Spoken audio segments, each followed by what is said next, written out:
The crystal champagne flute didn't just slip, it was pushed. Serafina felt the icy splash of 300 a bottle Dom Perignon soak her cheap polyester waitress apron, a sneering laugh following it. "Clean it up." Kendra hissed her diamond bracelet, a gift from Serafina's own husband, flashing under the chandelier. "And get me another." This one was flat. Kendra thought she was humiliating a destitute ex-wife forced into menial labor. She didn't know she was mocking the woman who, in 10 minutes, would be announced as the co-owner of the entire restaurant chain. The next words from the CEO's mouth weren't for his mistress. They were for his wife. The ache in Serafina's feet was a dull, constant throb, a painful reminder of her new reality. For the past 28 days, she had not been Serafina Price Thorne, wife of Valor Hospitality Group's CEO, Marcus Thorne. She had been Sarah, the new, vaguely incompetent waitress at the Gilded Spire, her husband's flagship restaurant. The polyester uniform, a drab shade of grey, chaffed at her neck. She'd spent the last decade in bespoke silk and cashmere, and the cheap fabric felt like a betrayal. Her hair, usually coiffed in a sleek blonde bob, was pulled back in a severe, unflattering bun, tucked beneath a hairnet that made her scalp itch. "Sarah, table 4 needs water, and the host just sat a 6-top in your section. Pick up the pace." That was Robert, the restaurant manager. He was a decent man, perpetually stressed his tie, always slightly askew. His eyes shadowed with fatigue. He'd hired Sarah out of pity, she suspected. She'd shown up with a thin, fabricated resume, citing food service experience, in a small town that had supposedly been devastated by a flood, washing away all records. She'd been clumsy, dropping a tray of water glasses her second day, and constantly mixing up the table numbers. In truth, she wasn't clumsy. She was distracted. As she refilled water glasses, her eyes weren't on the crystal. They were on the point-of-sale POS system. It was an archaic model, slow and prone to crashing. But its biggest flaw wasn't its speed, it was its security, or lack thereof. Every night she watched, as Robert reconciled the day's earnings, sighing at the discrepancies. Voids, comps, and spills were skyrocketing. Her job here wasn't about earning a paycheck. It was an infiltration. Serafina Price was not just a society wife. She was the daughter of Arthur Price, the brilliant, unassuming man who had built the Valor Hospitality Group from a single beloved diner in Austin into a nationwide empire. Arthur had been the genius, the heart. He had made Marcus Thorne his protégé, impressed by the younger man's ambition and slick charm. Too impressed. When Arthur passed away 5 years ago, his will was complex. He left 50% of the company to Marcus and 50% to Serafina, but her shares were held in a silent trust. Marcus was given full operational control as CEO. The trust, however, had a clause, one Marcus had long forgotten or dismissed.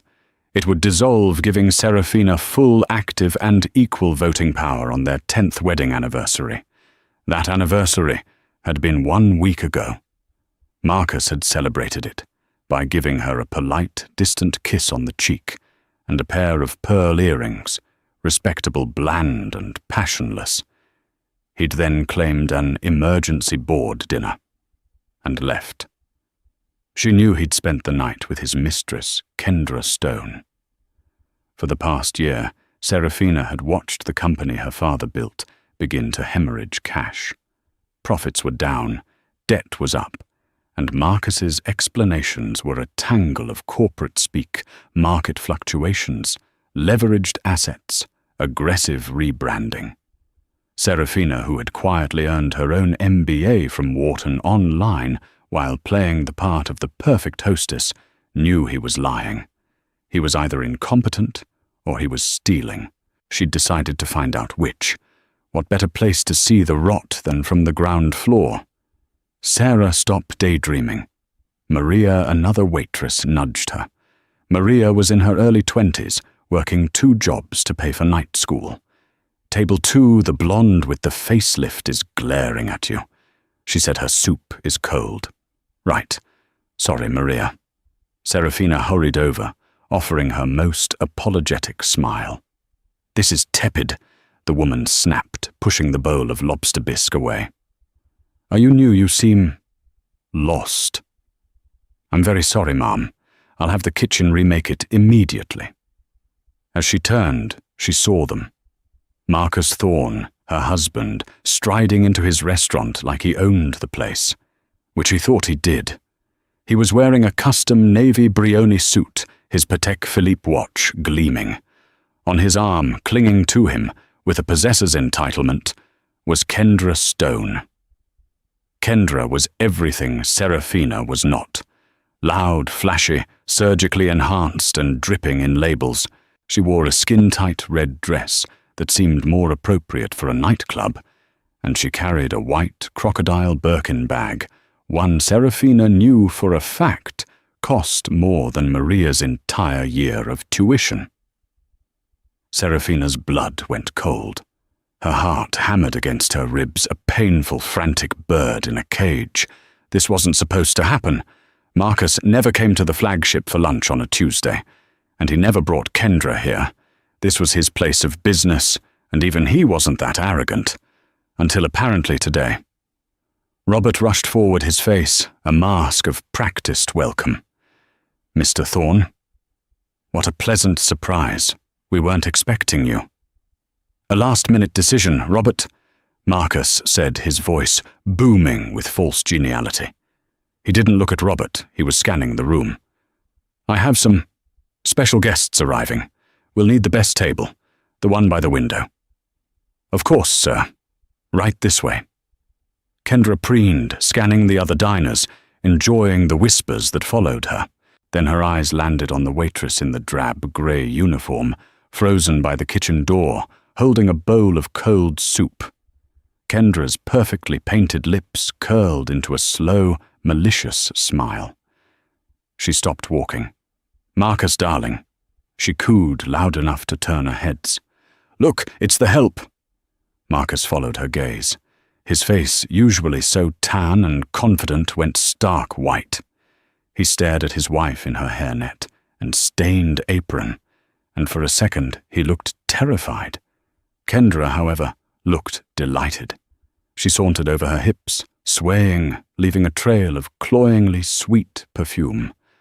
Well, well, well, she purred, stopping directly in front of Serafina.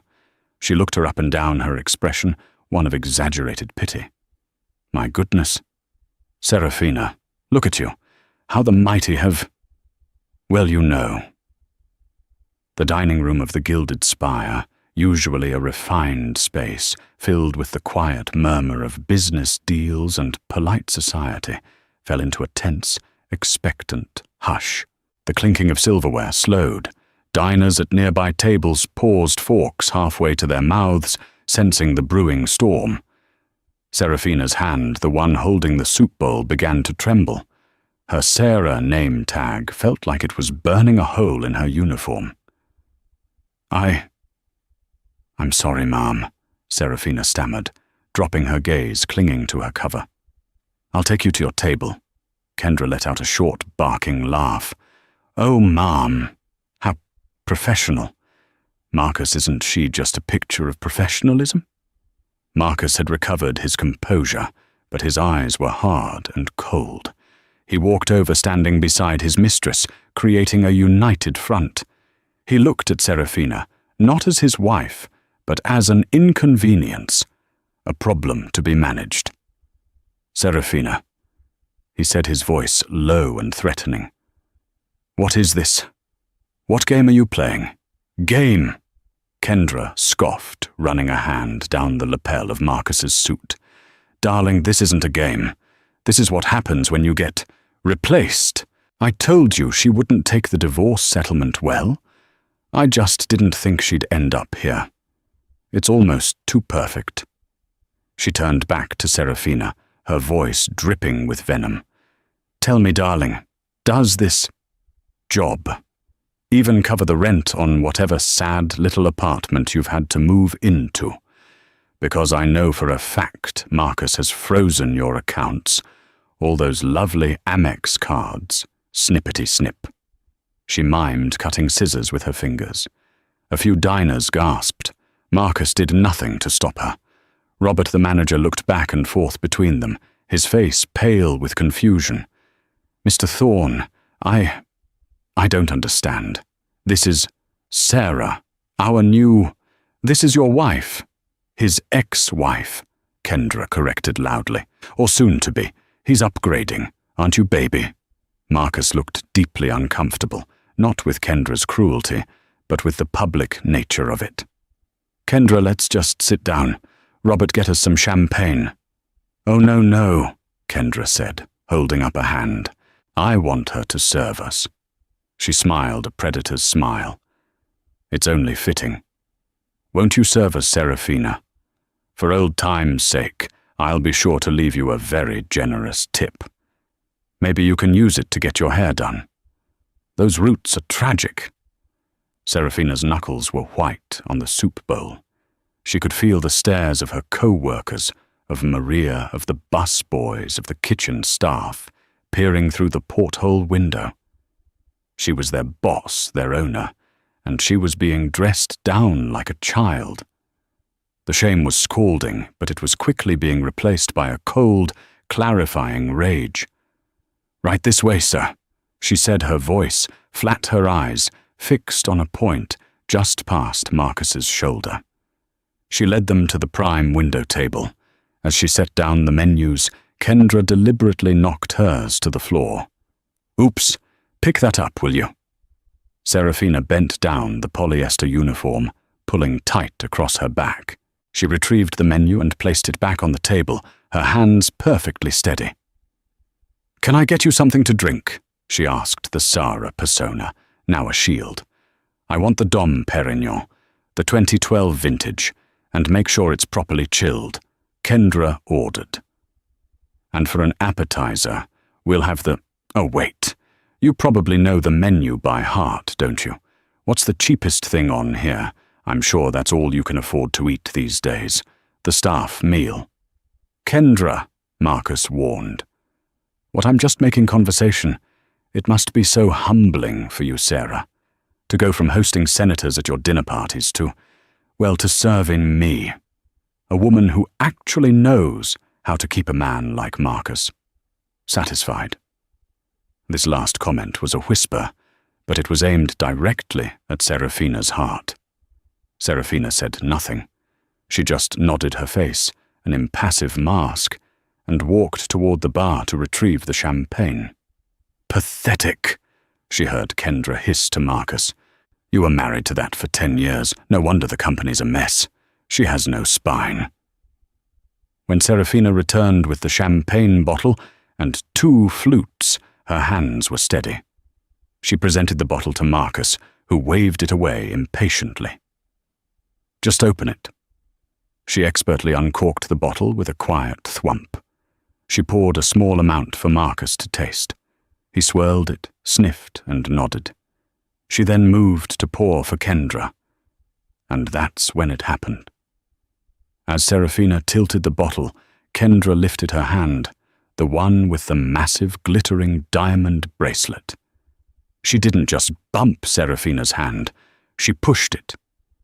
The bottle neck jerked, and the pale gold champagne splashed over the rim of the glass, dousing Kendra's hand and the pristine white tablecloth.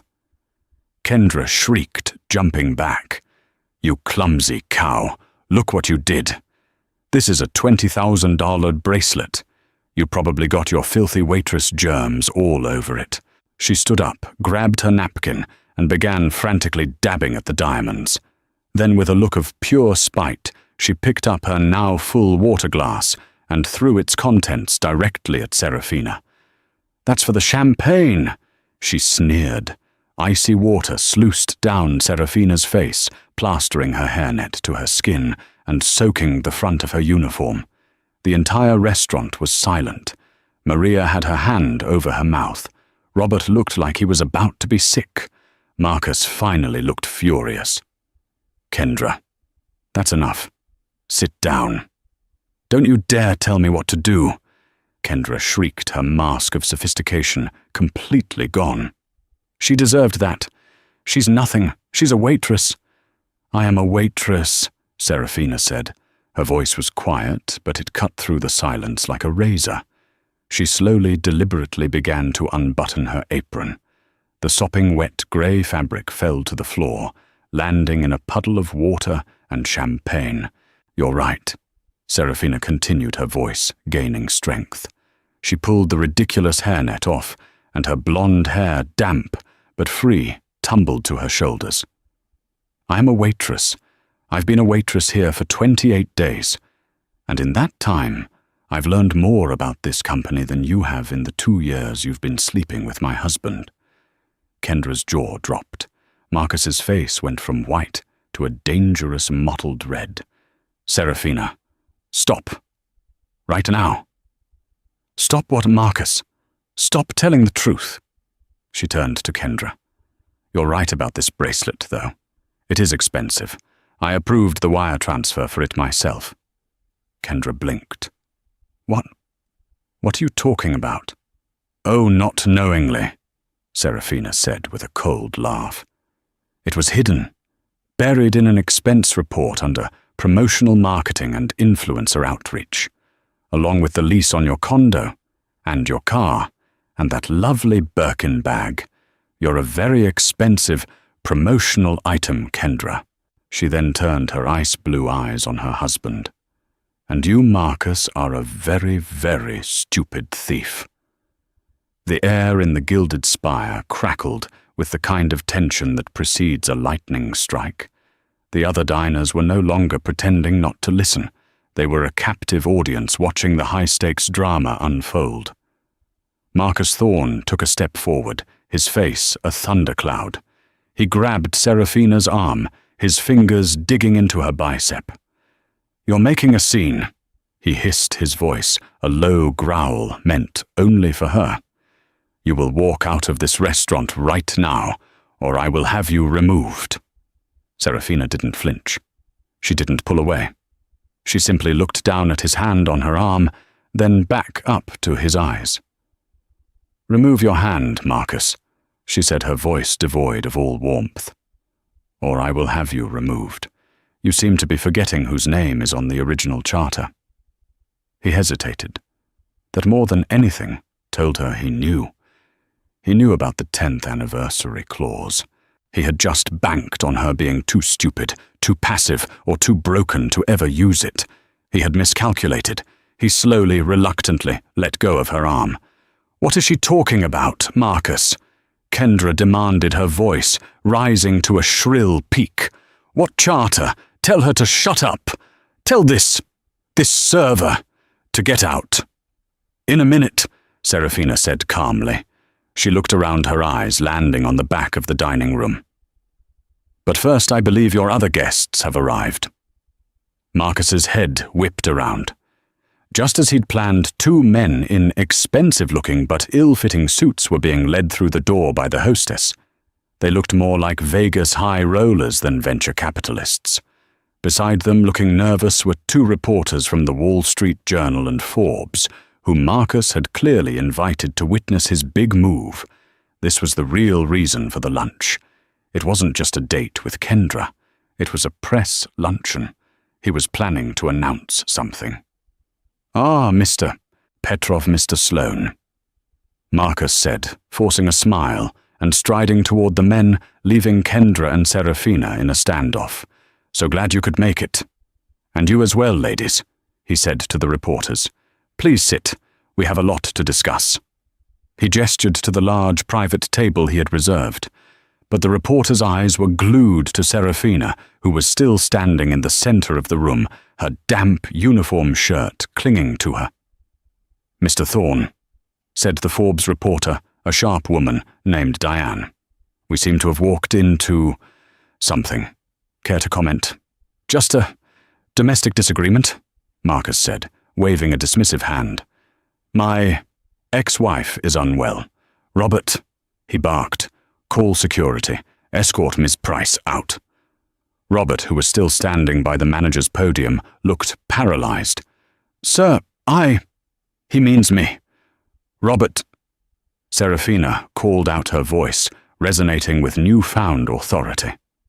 "But Ms. Price is my father's name, and it's the name on 50% of this building, so I'll be staying." She walked past Marcus, past Kendra, and stood directly in front of the investors and the reporters. "Good afternoon, gentlemen, ladies. My name is Serafina Price Thorne. I am the co-owner of the Valor Hospitality Group, and I am so glad you're here. You've arrived just in time for the audit." Audit. Mr. Petrov, a man with a thick gold watch and a thicker neck, scoffed. "We are not here for audit. We are here for partnership. Mr. Thorne is announcing new vision." "Yes, he is," Serafina agreed. "A vision of fraud, a vision of embezzlement, a vision of liquidating his wife's inheritance to pay off his gambling debts and his mistress." Kendra let out a sound like a strangled cat. "Lies. She's lying." "Am I?" Serafina turned to Marcus. "Tell them, Marcus. Tell them about the new partnership. Tell them how you planned to sell a 40% stake in Valor, a stake that isn't entirely yours to sell to these two gentlemen. Tell them about their company, Global Synergy Holdings." Marcus's face was ashen. Serafina continued, "I was curious about Global Synergy Holdings, so I had my lawyers look into it. It's a shell corporation registered in the Cayman Islands 3 months ago.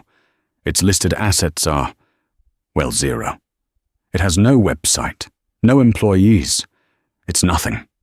It's a front you're using to gut this company, take the cash and run. Am I wrong?" The two investors, Petrov and Sloan, exchanged a nervous glance. They hadn't expected the society wife to have a brain. "This is preposterous," Marcus blustered. "She's hysterical. Security." "They're already here, Marcus," Serafina said quietly. On cue, the front doors of the Gilded Spire opened again. This time it wasn't investors. It was 2 uniformed police officers and 2 people in sharp, sober suits, a man and a woman carrying briefcases. They were Serafina's forensic accounting team. "This," Serafina announced to the room, "is Mr. Hayes and Miss Chen from Deloitte, and these," she gestured to the officers, "are here to prevent anyone from leaving or destroying evidence." Kendra's eyes darted to the door, then back to Marcus. The panic was real now. "Marcus, do something." Marcus just stood there, his jaw working silently, the trap snapping shut around him. The Wall Street Journal reporter was already typing furiously into her phone. "You see Kendra," Serafina said, walking back toward the table, her wet shoes squeaking on the marble. "You thought I was just a waitress. You thought I was a pathetic, cast-aside wife. You and Marcus both made the same critical mistake." She picked up the champagne-soaked apron from the floor and tossed it onto the table right in front of Kendra's plate. "You thought I was stupid. You forgot who my father was. You forgot who I am." To understand the steel that was now hardening in Serafina's spine, you had to understand Arthur Price. Arthur wasn't a shark. He was a craftsman. He'd started The Beacon. His first diner in Austin, with a small inheritance and a belief that good food, fair wages, and a clean ledger were the holy trinity of business. He'd personally tiled the floors. He'd created the recipe for the sky-high apple pie that had first put him on the map. Serafina had grown up in that diner. She'd done her homework in booth number 4. She'd learned to count by reconciling the cash register receipts at night with her father, his big warm hand guiding hers. "The numbers don't lie, Sarah Bean," he'd always say, his favorite nickname for her. "People do. But the numbers always tell the story." Marcus Thorne had entered their lives like a summer storm, all flash and noise. He was an ambitious MBA grad from a lesser-known school, desperate to make a mark. He'd seen Arthur's success and charmed his way into a job. He was a brilliant salesman. He could sell ice in a blizzard, and he sold himself to Arthur as the son he never had. He sold himself to Seraphina, too. She quiet, studious, and more comfortable with a balance sheet than a ballroom, was dazzled by his confidence, his easy smile, the way he seemed to adore her. Arthur, for all his folksy wisdom, had one blind spot. He wanted his daughter to be happy, and he mistook Marcus's ambition for strength. When they married, Arthur had just launched the Valor Hospitality Group, turning his single diner into a blueprint for affordable luxury restaurants. He'd made Marcus CEO, wanting to step back and enjoy his life. And for a while, it worked. Then Arthur got sick, a fast, brutal cancer. On his deathbed, his hand, frail and papery, had gripped Seraphina's. The trust, he'd whispered, his voice thin. The 10-year clause, it's for you, not for him. It's a safety switch, in case the numbers start to lie. Seraphina hadn't understood. The numbers don't lie. Daddy? She'd whispered back, tears streaming. No. Arthur had rasped his eyes, finding Marcus, who stood at the foot of the bed, the picture of a grieving son-in-law. But liars learn to hide them. Watch the numbers, Serabine. Always. He died that night, and Seraphina, lost in her grief, let Marcus take the reins completely. She retreated, becoming the perfect, quiet Mrs. Thorne, hosting his parties, smiling at his investors, and never ever looking at the books. It was easier that way. The first crack in the facade appeared 8 months ago. She'd been looking for a tax document in Marcus's home office, a room she rarely entered, when she found a bank statement for an account she didn't recognize. A private account.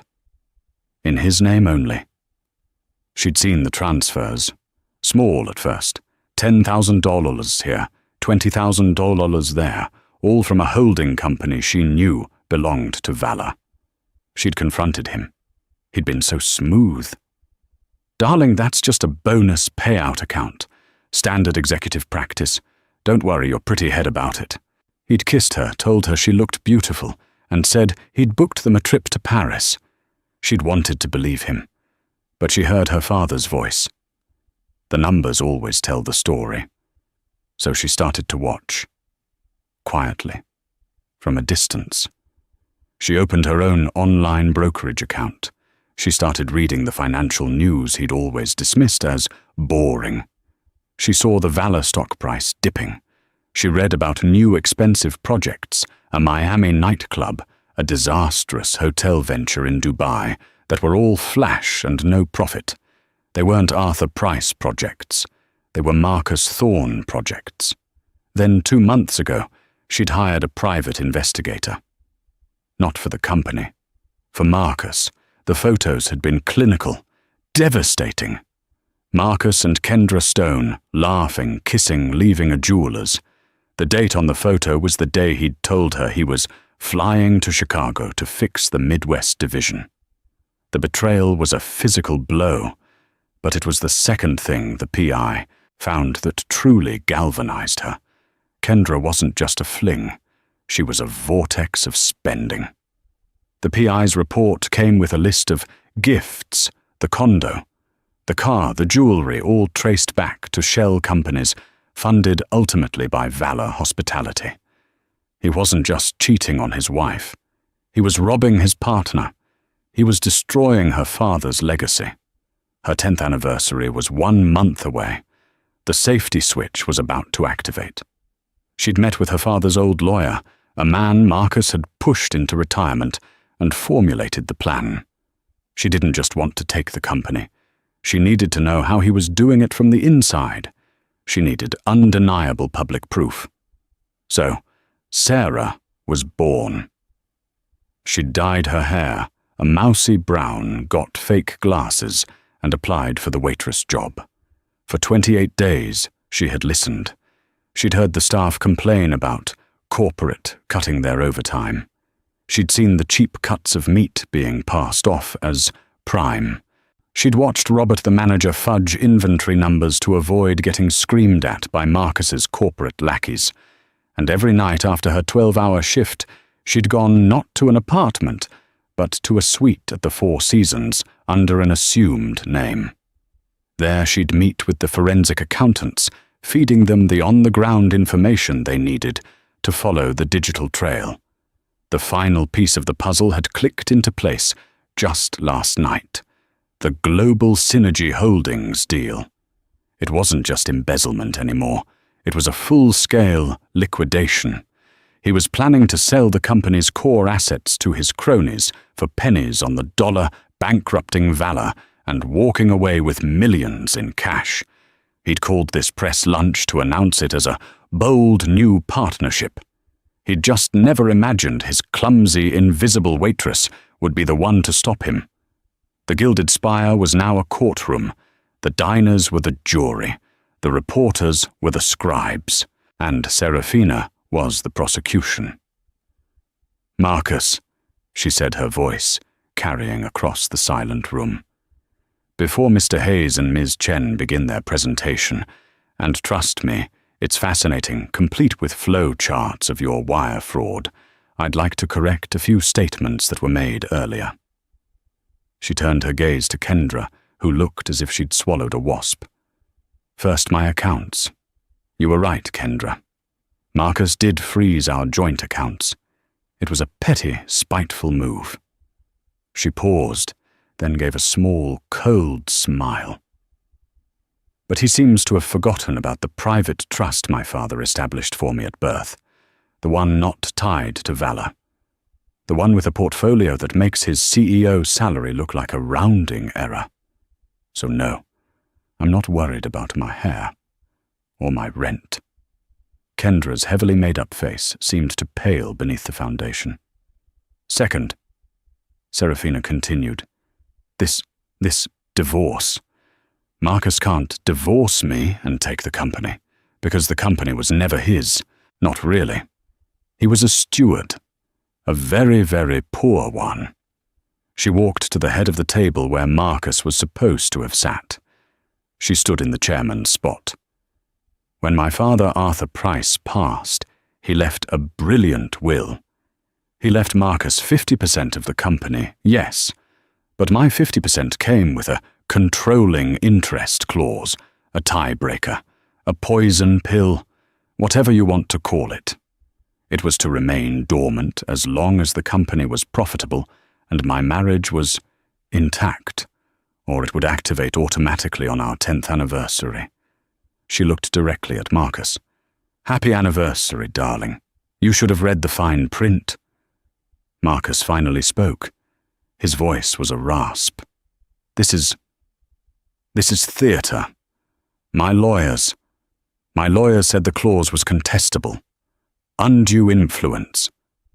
"Yes, I know," Serafina said. "I have the invoices from your lawyers. You've spent $700,000 of company money trying to find a loophole. They failed. I convened an emergency board meeting this morning at 9:00 a.m. The board, as you know, consists of myself, you and my father's lawyer, the one you thought was a senile old man. The vote was 2-1. Effective immediately, you are removed as CEO of Valor Hospitality Group, pending a criminal investigation. You can't. I can, Serafina stated. I did. You are no longer CEO. You are as of this moment unemployed, and in quite a lot of legal trouble. The Forbes reporter Diane spoke up, her voice sharp. Ms. Pricethorne, are you saying you're the new CEO? Serafina looked at her. I am the new chairwoman of the board and the controlling shareholder. I will be appointing an interim CEO, Robert. She called out, and the manager nearly jumped out of his skin. Robert, you're the interim manager of Valor's flagship. You've been promoted. Congratulations. We'll talk salary later. A real one. Robert just blinked, speechless. As for CEO, Serafina continued, I'll be leading the search committee myself. My first act as chairwoman is to halt this fraudulent partnership with, Global Synergy Holdings. She looked at Mr. Petrov and Mr. Sloane. Gentlemen, I believe you're accessories to conspiracy to commit wire fraud. The officers are here for you as well. You might want to call your lawyers, if you even have any. Petrov and Sloane shot up from their chairs and made a dash for the door. The two police officers who had been waiting patiently stepped in front of them, blocking their exit. We'll take your statements now, sirs, one officer said, calmly. Kendra, seeing her escape route and her meal ticket cut off, finally snapped. This is insane, Marcus. She's bluffing. You're Marcus Thorne. You won't let her do this. Marcus didn't even look at her. He was staring at Serafina, his expression one of pure, unadulterated hatred. He had been so close. He'd outrun his debts. He'd found his patsies. He'd neutralized his wife. He had lost everything in a public restaurant at the hands of a woman he'd dismissed as a waitress. You, he whispered, his voice shaking with rage. You bitch! Serafina didn't even react. She simply turned to the accountants. Mr. Hayes, if you would, I believe Ms. Stone's bracelet is Exhibit A. Mr. Hayes, the lead auditor, was a man who looked like he'd been born in a grey suit. He stepped forward, opened his briefcase, and retrieved a thick, bound report. He placed it on the table with a heavy, definitive thud. Mr. Thorne. Hayes began, his voice flat and unemotional.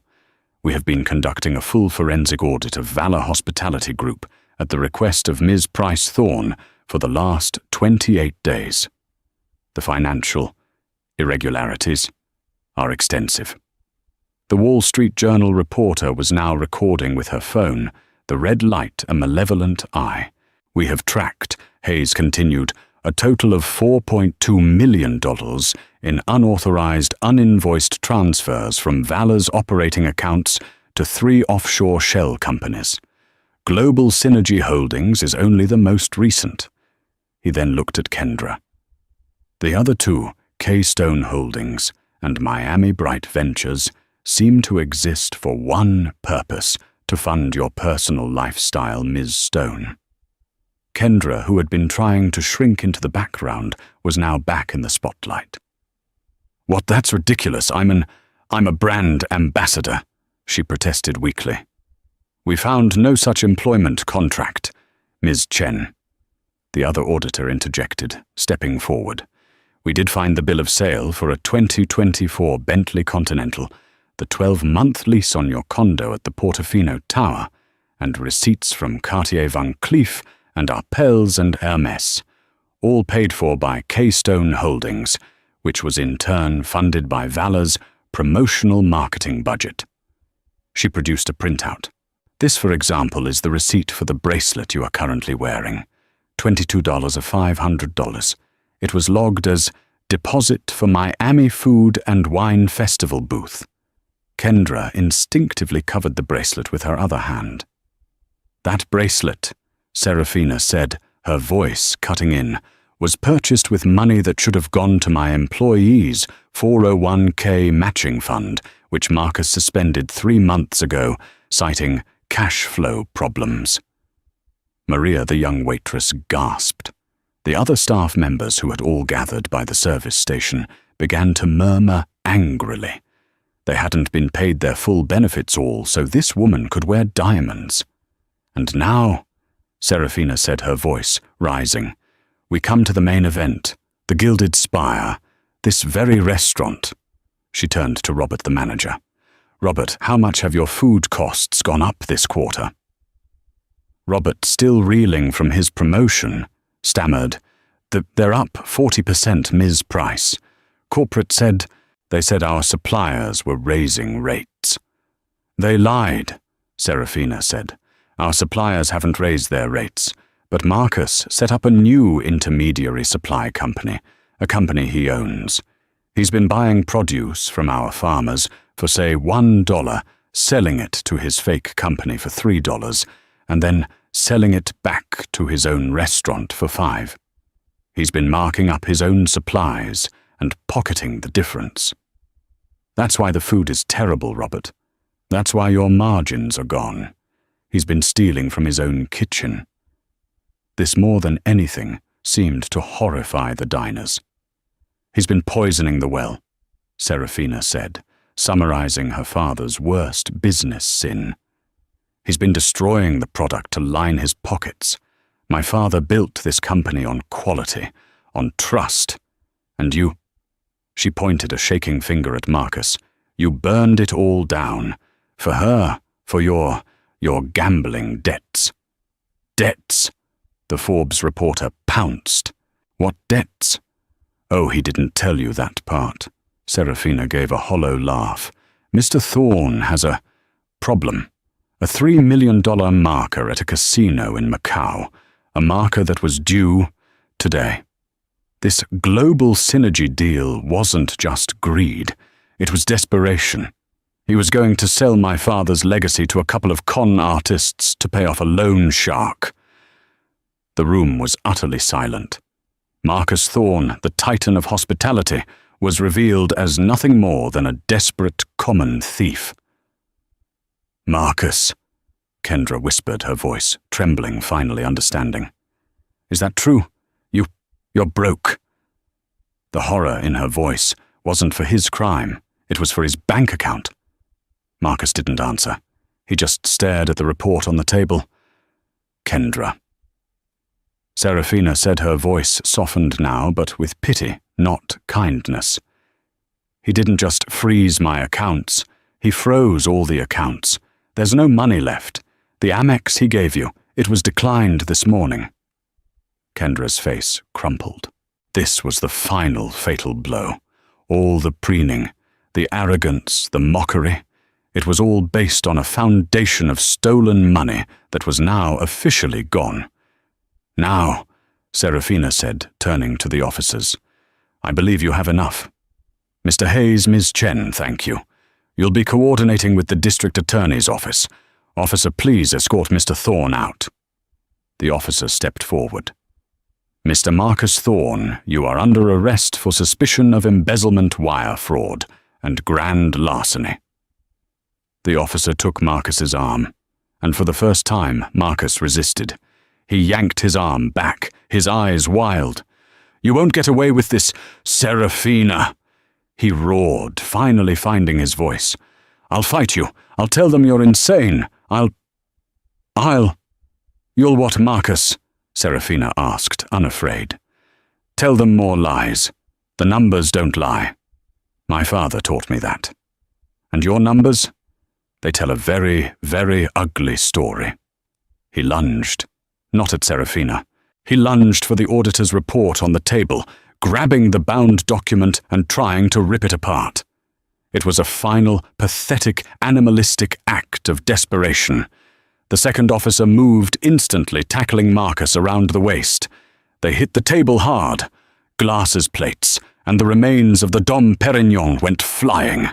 Kendra screamed as Marcus was wrestled to the floor, the click, click, click of handcuffs echoing in the grand dining room.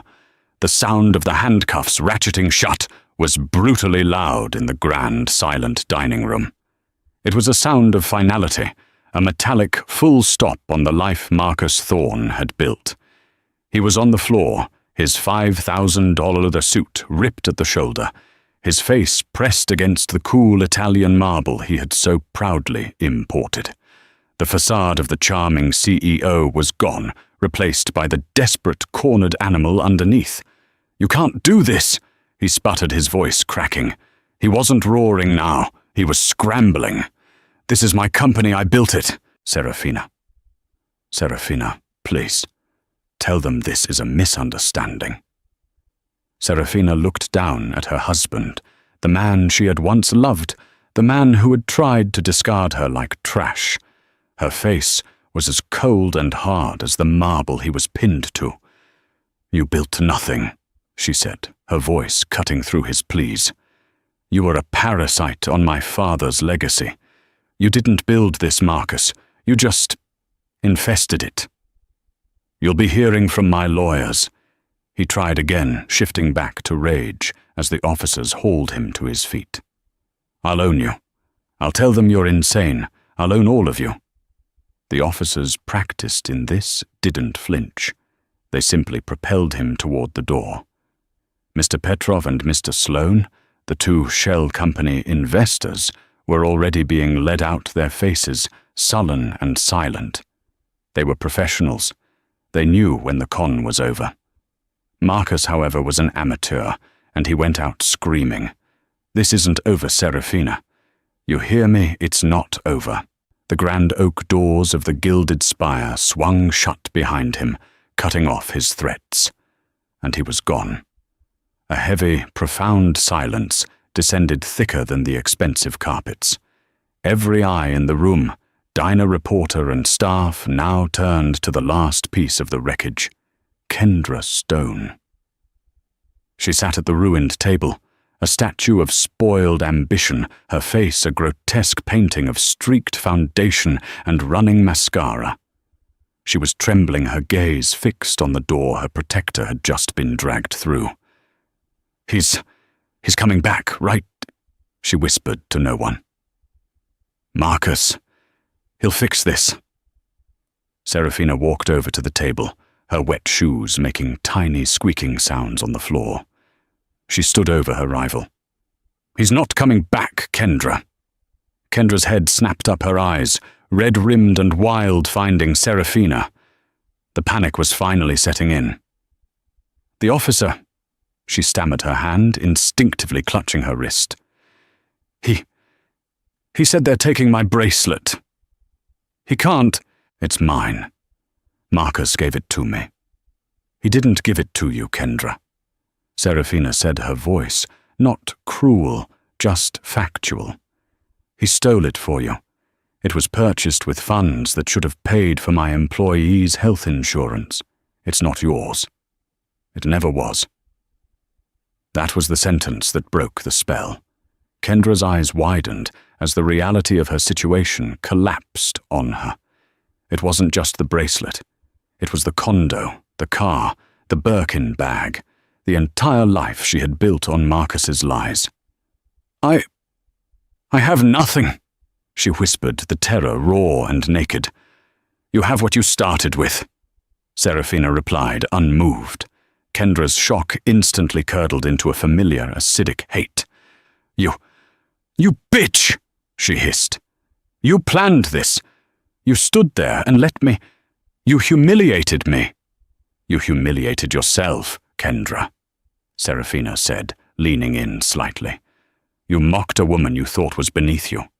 You threw champagne on a waitress. You just picked the wrong one." Serafina reached into the pocket of her drab polyester slacks. Her fingers found the small, crumpled ball of paper money. She pulled out the $20 bill damp from the water Kendra had thrown at her. She flattened it on the table right in the puddle of Dom Perignon. "This," Serafina said, "is for a taxi to get you wherever you go next. I'd suggest you take it and leave before the reporters decide you're their next story. I suspect you won't like the headlines you'll be in tomorrow." Kendra stared at the $20 bill as if it were a scorpion. It was the ultimate, final humiliation. It was real money. It was earned. It was everything she wasn't. With a choked sob, she snatched the bill. She grabbed her white crocodile Birkin bag, a bag Serafina knew would be repossessed by the company before sundown, and scrambled to her feet. She tried for one last glare of defiance, but it broke. She turned and fled. She didn't walk. She ran, her stilettos clattering in a desperate, unglamorous retreat, her wails echoing off the marble until the door swung shut behind her, too. Serafina was left standing alone in the center of the chaos. She closed her eyes for a single long second. The adrenaline that had held her upright for an hour began to fade, and in its place, a bone-deep exhaustion settled in. She felt the dampness of her cheap shirt, the ache in her feet from a 28-day shift. She was still for this one moment, Sarah. She opened her eyes. The entire restaurant was watching her. Then from a corner table, table 4, the one who'd had the cold soup, an elderly man stood up. He was distinguished, wearing a simple but perfectly tailored tweed jacket. He raised his glass. "Young lady," he called out, his voice clear and strong. "I knew your father. Arthur Price was a fine man. A great man. He once comped my meal because my steak was 2 degrees overcooked. He said, quality is the only advertising that matters. He would be achingly proud of you today." This, more than the arrests, more than the fear in Kendra's eyes, hit Serafina like a physical blow. A lump formed in her throat. She could only nod. "Thank you, sir. Thank you." The man's gesture broke the spell. A smattering of applause started, hesitant at first, then rolling through the dining room. The diners, the society wives, the businessmen, the tourists were all clapping.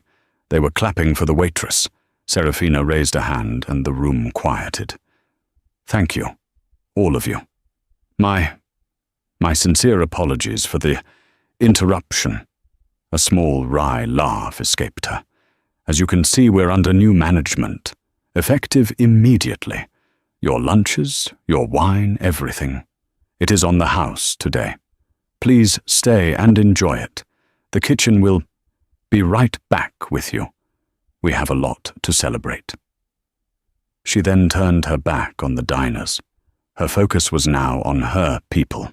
The staff was clustered by the service station, looking at her with a mixture of awe, terror, and disbelieving hope. She walked over to them past the broken glass. Robert, the manager, looked like he was about to faint. "Robert. Miss Price," he stammered, wringing his hands. I had no idea. I hired you. I'll get my things."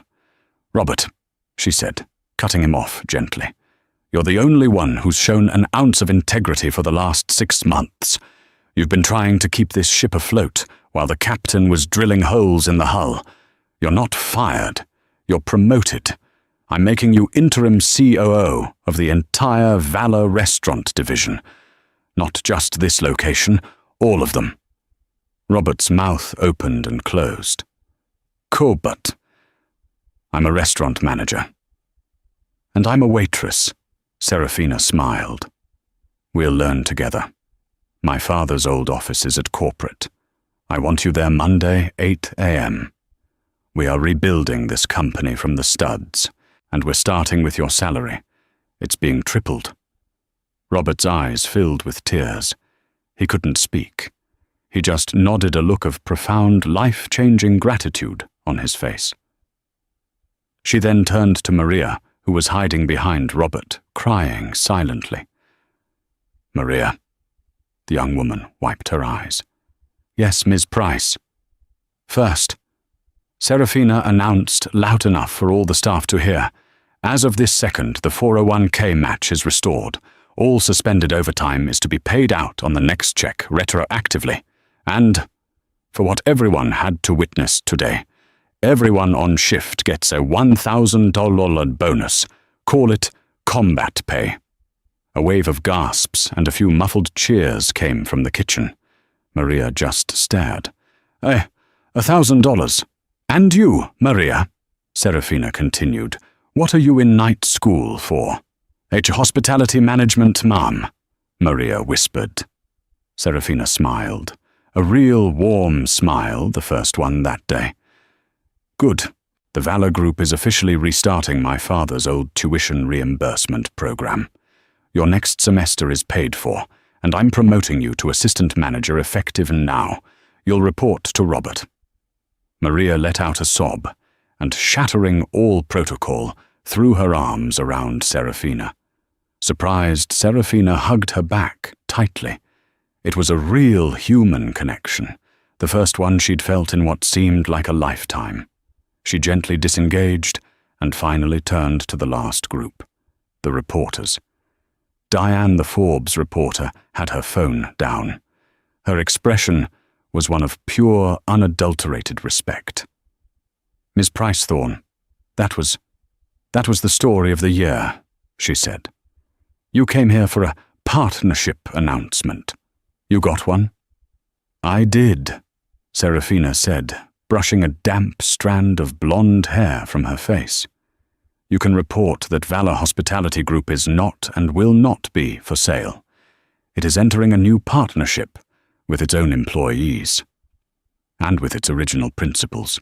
We are going back to basics, back to what my father believed in: quality, integrity, and service." "But why Ms. Price?" the Wall Street Journal reporter asked. "Why this? The uniform, the 28 days of this. You had the lawyers. You had the auditors. You could have done this in a boardroom." Serafina looked down at her hands, red and chapped from the hot water and sanitizer. "In a boardroom," she said, "I would have been fighting over numbers on a page. I would have been Mrs. Thorne, the grieving widow, the quiet society wife. They would have dismissed me. My husband dismissed me. To win, I had to know what I was really fighting for. It wasn't just stock prices, it was this." She gestured around the room. "It's the feel of the floor at the end of a double. It's the kitchen staff's stress when the printer jams. It's Robert's panic over food costs. It's Maria's hope for a better life. My father built this company from the ground up, and Marcus was rotting it from the top down. The only way to save it was from the ground up." She looked directly at Diane. "For the last month I've been Sarah, the invisible woman, and I learned that the people you think are invisible, they are the ones who see everything. They know the truth. My husband, he thought I didn't matter. He thought none of this mattered. That was his fatal mistake. As of today, everyone at Valor matters." She gave them a small, tired but powerful smile. "Now, if you'll excuse me, I'm still on the clock, and I need to change." She turned her back on the reporters on the diners and walked toward the staff-only door. She didn't look back. She pushed it open and disappeared into the heart of the house, leaving the world to digest the story of the waitress who had just become the queen. And just like that, Serafina went from waitress to boss. The Gilded Spire wasn't just a restaurant, it was her kingdom, and she'd just cleaned house.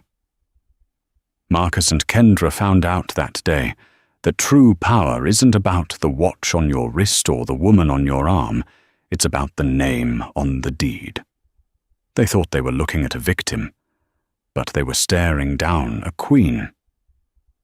What did you think of Serafina's ultimate comeback? Do you think Marcus and Kendra got what they deserved? Let us know your thoughts in the comments below. We read every single one.